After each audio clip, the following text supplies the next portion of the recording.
War. War never changes. The Romans waged war to gather slaves and wealth. Spain built an empire from its lust for gold and territory. Hitler shaped a battered Germany into an economic superpower. But war never changes. In the 21st century, war was still waged over the resources that could be acquired. Only this time, the spoils of war were also its weapons: petroleum and uranium. For these resources, China would invade Alaska, the US would annex Canada, and the European Commonwealth would dissolve into quarreling, bickering nation-states bent on controlling the last remaining resources on Earth. In 2077, the storm of World War had come again. In 2 brief hours, most of the planet was reduced to cinders. And from the ashes of nuclear devastation, a new civilization would struggle to arise.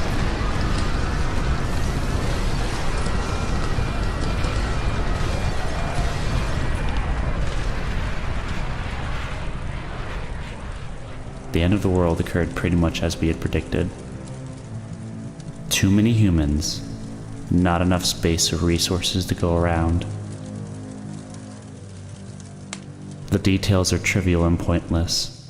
The reasons, as always, purely human ones.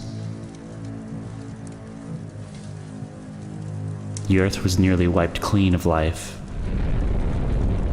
Great cleansing.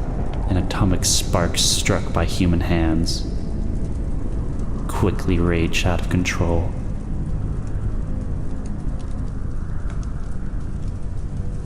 Spears of nuclear fire rained from the skies and were swallowed and fell beneath the boiling oceans.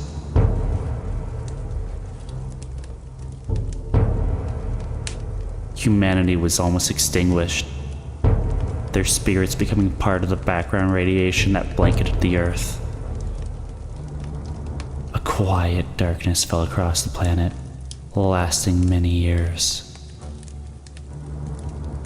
Few survived the devastation.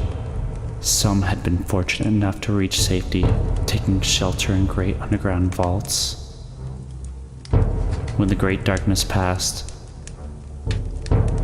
these vaults opened, and their inhabitants emerged to begin their lives again. One of the northern tribes claims they are descended from one such vault. They hold that their founder and ancestor, one known as the Vault Dweller, once saved the world from a great evil. According to their legend, this evil arose in the far south. It corrupted all it touched, twisting men inside, turning them into beasts. Only through the bravery of this Vault Dweller was the evil destroyed. But in doing so, he lost many of his friends and suffered greatly, sacrificing much of himself to save the world. When at last he returned to the home he had fought so hard to protect, he was cast out, exiled.